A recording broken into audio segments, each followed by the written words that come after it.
আজি সন্ধিয়া বহুকেইটা গুৰুত্বপূৰ্ণ খবৰ আপোনালোকৰ বাবে লৈ আহিছোঁ।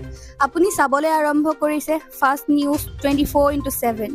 যদি চেনেলটোত প্ৰথমবাৰৰ বাবে আহিছে চেনেলটো প্লিজ ছাবস্ক্ৰাইব কৰি দিব। আজিৰ সন্ধিয়া বিগ ব্ৰেকিং নিউজ এটা লৈ আহিছোঁ আপোনালোকৰ বাবে। ভাৰতৰ 5 ৰাজ্যৰ নিৰ্বাচন আৰু ফলাফলৰ দিন ঘোষণা কৰিছে। ইতিমধ্যে ৰাজ্যৰ 5খন ঘোষণা কৰিছে। অসমত হ'ব 9 এপ্ৰিলত নিৰ্বাচনৰ দিন ঘোষণা কৰিছে। পশ্চিমবংগত 23 আৰু 29 এপ্ৰিল, কেৰালাত 9 এপ্ৰিল, পুডুচেৰী 9 এপ্ৰিল, তামিলনাডু 23 এপ্ৰিলত। আটাইকেইখন ৰাজ্যৰে ফলাফল ঘোষণা হ'ব 4 মে'ত।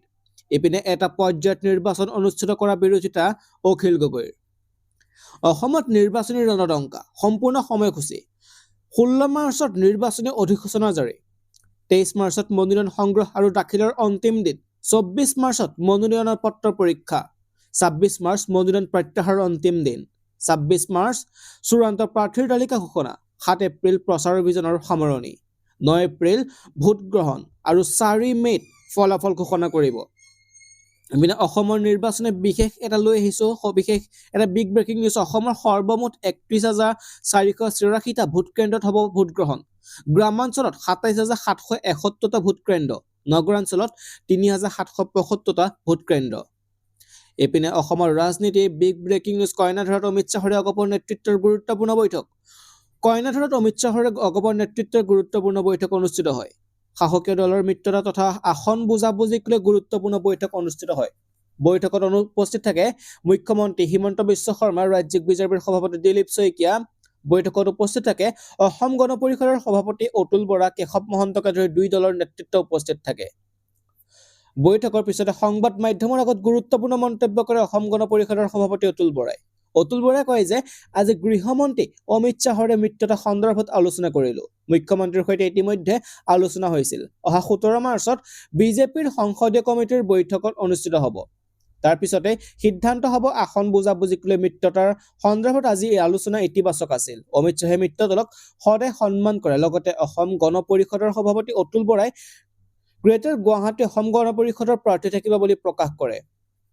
উল্লেখযোগ্য যে 2021 চনৰ বিধানসভা নিৰ্বাচনত 29খন আসনত প্ৰতিদ্বন্দ্বিতা কৰিছিল অসম গণ পৰিষদে দলে। 29খন আসনত প্ৰতিদ্বন্দ্বিতা কৰি মাত্ৰ 9খন আসনে লাভ কৰিবলৈ সক্ষম হৈছিল অসম গণ পৰিষদ দল। উল্লেখযোগ্য যে 2016 বিধানসভা নিৰ্বাচনত 30খন আসনত প্ৰতিদ্বন্দ্বিতা কৰিছিল অসম গণ পৰিষদ দলে। 29খন আসনত প্ৰতিদ্বন্দ্বিতা কৰি 14খন আসনে লাভ কৰিবলৈ সক্ষম হৈছিল অসম গণ পৰিষদ দল।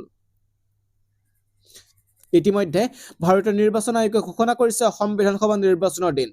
প্ৰথমবাৰৰ বাবে অসমত এটা পৰ্যায়ত অনুষ্ঠিত হ'ব বিধানসভা নিৰ্বাচন। 9 এপ্ৰিলত অনুষ্ঠিত হ'ব ভোট গ্ৰহণ। 16 মাৰ্চত জাৰি কৰা হ'ব নিৰ্বাচনী অধিসূচনা। মনোনয়ন অন্তিম দিন 23 মাৰ্চ, মনোনয়ন পুনৰীক্ষণৰ তাৰিখ 24 মাৰ্চ, মনোনয়ন প্ৰত্যাহাৰৰ অন্তিম দিন 26 মাৰ্চ, 4 মে'ত অনুষ্ঠিত হ'ব ভোট গ্ৰহণ। 6 মে'ৰ ভিতৰত সম্পূৰ্ণ হ'ব লাগিব সকলো নিৰ্বাচনী কাম।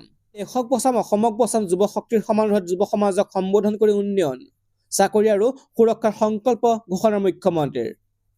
চাকৰিৰ ক্ষেত্ৰতো চৰকাৰৰ সাফল্যৰ কথা উত্থাপন কৰি মুখ্যমন্ত্ৰীয়ে কয় যে আৰম্ভণিতে চৰকাৰে 1 লাখ চাকৰি দিয়াৰ প্ৰতিশ্ৰুতি দিছিল, যদিও এতিয়ালৈকে প্ৰায় 1,65,000 চাকৰি প্ৰদান কৰা হৈছে। এই সভাতে আগন্তুক দিনত আৰু 2 লাখ যুৱক যুৱতীক চৰকাৰী চাকৰি প্ৰদান কৰাৰ প্ৰতিশ্ৰুতি প্ৰদান কৰে মুখ্যমন্ত্ৰী হিমন্ত বিশ্ব শৰ্মাই। ইপিনে মঙলবাৰৰ ভিতৰত কংগ্ৰেছ আৰু ৰাজ্য দলৰ মিত্ৰতাৰ সম্ভাৱনা।